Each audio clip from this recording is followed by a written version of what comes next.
حضرت مولانا جلالالدین رومی رحمتullah علیہ حضرت شمس تبریزی سے جدا ہونے کے بعد اپنی خانقاہ میں ہمیشہ کے لیے گوشہ نشین ہو گئے۔ دنیا سے بے خبر ہو کر اللہ کی عبادت میں مصروف اور مشغول ہو گئے۔ لوگ ان سے بے خبر ہو گئے اور یہ لوگوں سے بے خبر ہو گئے۔ ہلاکو خان چنگیز خان کا پوتا چنگیز خان کے مرنے کے بعد اس کے تخت پر تخت نشین ہوا تو ہلاکو خان نے شہر بغداد، نیشاپور، بخارا، سمرقند کو تباہ کرنے کے بعد اب کونیا شہر کی طرف رخ کر لیا تھا اور بالآخر ایک بہت بڑا منگول لشکر ظالم کماندار بیچو خان کی زیر نگرانی محاصرہ کرنے کے لیے کونیا بھیج دیا۔ کونیا شہر کے لوگ دہشت اور خوف سے کانپ اٹھے۔ دولت مندوں کو دولت کی فکر لگی، تاجروں کو اپنی تجارت کی، تخت و تاج والوں کو اپنے تخت و تاج کی فکر۔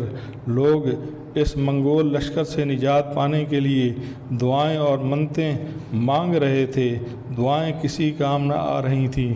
خبر ملی کہ منگول لشکر نے عظیم صوفی بزرگ حضرت نجم الدین کبریٰ کو بھی شہید کر دیا اور ان کے ساتھ ساتھ حضرت شیخ فرید الدین عطار نے بھی منگولوں کے ساتھ جنگ کرتے ہوئے جام شہادت حاصل کیا۔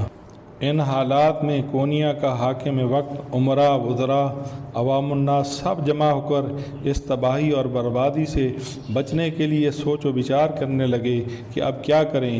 پھر سب کی نظریں حضرت جلال الدین رومی رحمتullah علیہ کی خانقاہ کی طرف اٹھیں۔ سب نے فیصلہ کیا کہ ان سے دعا کی درخواست کرتے ہیں۔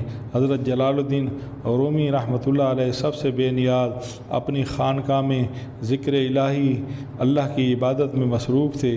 تمام معززین شہر، حاکم وقت، لوگوں کی ایک کثیر تعداد آپ سے دعا کرانے کے لیے آپ کی خانقاہ کے باہر جمع ہو گئے۔ آپ نے فرمایا تم لوگ یہاں کیوں جمع ہو؟ لوگوں نے کہا کہ ہم آپ سے دعا کرانے کے لیے آئے ہیں تاکہ منگولوں سے ہمیں نجات مل جائے۔ آپ نے فرمایا کہ دعا کا وقت گزر گیا، اب جاؤ اور اپنی زنگ آلود تلواروں کو تیز کرو اور جب منگول شہر میں داخل ہوں تو ان کو بھرپور جواب دو۔ لوگوں نے کہا کہ ہم جنگ کرنے کے قابل نہیں ہیں، آپ ہمارے لیے دعا فرما دیں، ہمیں یقین ہے کہ آپ کی دعا ضرور قبول ہوگی۔ آپ نے لوگوں کو ٹالنے کی بہت کوشش کی لیکن لوگوں نے کہا کہ ہم کسی صورت واپس نہیں جائیں گے جب تک آپ دعا نہیں فرمائیں گے۔ آپ نے فرمایا دیکھو کیسی کیسی ہستیاں جام شہادت نوش فرما گئیں۔ آپ کا اشارہ حضرت نجم الدین کبریٰ اور حضرت فرید الدین عطار کی طرف تھا کہ انہوں نے دشمن کا بھرپور مقابلہ کرتے ہوئے جام شہادت حاصل کیا۔ آپ نے لوگوں کو سمجھایا کہ تم بھی جا کر اللہ رب العزت سے اپنے گناہوں کی معافی مانگو، رب تعالیٰ سے گڑ گڑا کر رحم کی بھیک مانگو۔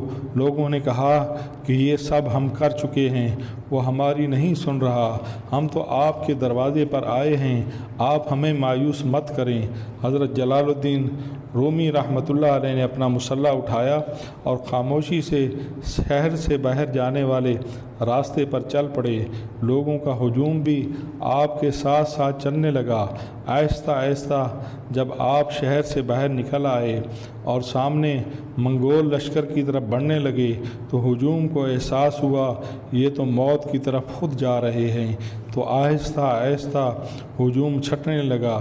جب آپ منگول لشکر کے قریب پہنچے، پیچھے مڑ کر دیکھا تو آپ کے پیچھے ایک آدمی بھی نہیں تھا، سب موت کے خوف سے واپس جا چکے تھے۔ مولانا جلال الدین رومی آہستہ آہستہ منگول لشکر کے قریب ہوئے اور ایک بلند ٹیلے پر اپنا مسلح بچھا کر اللہ کے ذکر اور نماز میں مصروف ہو گئے۔ ایک منگول سپاہی کی نگاہ آپ پر پڑی تو اس نے باقی لشکریوں کو پکار کر آپ کی طرف اشارہ کیا تو سینکڑوں سپاہی حضرت جلال الدین رومی کی طرف بڑھے۔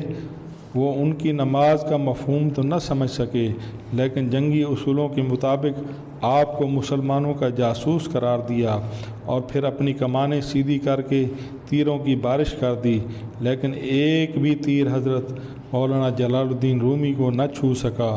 تیر نشانے پر پھینکتے لیکن تیر قریب جا کر اپنا رخ تبدیل کر لیتے۔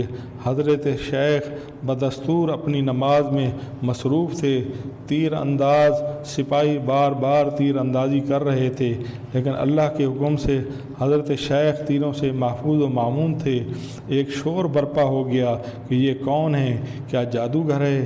شور کی آواز سن کر ہلاکو خان کے کماندار بیچو خان کے کانوں میں پہنچی تو اپنے خیمے سے باہر نکل آیا۔ پوچھا یہ شور کیسا ہے؟ تو سپاہیوں نے حضرت جلال الدین کی طرف اشارہ کیا جو کہ اپنے نماز میں مصروف تھے۔ بیچو خان خود ایک ماہر تیر انداز تھا۔ اس نے ایک سپاہی سے تیر کمان لیا اور تیر کھینچ کر حضرت جلال الدین کی طرف پھینکا تو تیر اپنے نشانے پر پہنچ کر اپنی سمت تبدیل کر لی۔ ایک کے بعد دوسرا، تیسرا، چوتھا، پھر اس نے تیروں کی بوچھاڑ کر دی، لیکن ایک تیر بھی نشانے پر نہ لگا۔ یہ دیکھ کر بیچو خان غصے سے پاگل ہو گیا اور کمان زور سے ایک سپاہی کے سر پر ماری اور پھر تلوار کھینچ کر حضرت شیخ کی طرف بڑھا تو اچانک اس کے قدم زمین میں دھس گئے۔ اب اس کو احساس ہوا کہ سامنے والی ہستی کوئی معمولی ہستی نہیں ہے۔ اس نے فوراً حضرت جلال الدین رومی سے معافی مانگی اور اپنے ذہن میں یہ تصور کر لیا کہ آپ بہت بڑے جادوگر ہیں اور یہ سارا علاقہ آپ کے زیر اثر ہے۔ اس نے کہا کہ اے عظیم بزرگ جادوگر، ہم سے غلطی ہو گئی، ہمیں نہیں معلوم تھا کہ یہ آپ کا علاقہ ہے، ورنہ ہم کبھی بھی حملہ کرنے یہاں پر نہ آتے۔ جب بیچو خان نے حضرت شیخ جلال الدین رومی سے معافی مانگی تو اس کے قدم زمین نے آزاد کر دیے۔ اس نے فوراً اپنے لشکریوں کو حکم دیا کہ جلدی کرو، خیمے اکھاڑو، ہم یہاں سے جا رہے ہیں، یہ پورا علاقہ جادو کے زیر اثر ہے۔ اپنی اپنی سواریوں پر سوار ہونے کے بعد بیچو خان اپنی سپاہیوں سے کہہ رہا تھا اپنے گھوڑوں کی رفتار تیز کر دو اور اس علاقے سے ہمیں فوراً نکلنا ہے۔ یوں جس ہستی کی دعاؤں اور کرامت سے شہر کونیا سنگ دل منگول لشکر کی تباہی اور بربادی سے بچ گیا، وہ ہستی مولا روم حضرت مولانا جلال الدین رومی رحمۃ اللہ علیہ تھے۔ مولانا جلال الدین رومی ایسی ہر دل عزیز شخصیت تھے کہ جب آپ کا وصال ہوا تو جہاں پر مسلمان اپنی محبوب شخصیت کے لیے آنسو بہا رہے تھے، وہیں پر عیسائی، یہودی اور دیگر مذاہب کے لوگ بھی جنازے میں ساتھ ساتھ چل رہے تھے، اور عیسائی اپنی پادریوں کے ساتھ شمع جلا کر حضرت مولانا جلال الدین رومی رحمۃ اللہ علیہ کے جنازے کو خراج تحسین پیش کر رہے تھے۔ کون کہتا ہے کہ ولی مر گئے، وہ قید سے چھوٹے اپنے گھر گئے، نگاہ ولی میں وہ تاثیر دیکھی، بدلتی ہزاروں کی تقدیر دیکھی۔ حضرت مولانا جلال الدین رومی ان ہستیوں میں شامل ہیں جن کے بارے میں رب کائنات نے قرآن کریم میں ارشاد فرمایا، الا ان اولیاء اللہ لا خوف علیہم ولا هم یحزنون۔ لوگوں خوب سن لو، اللہ کے دوستوں کو نہ کوئی خوف ہے اور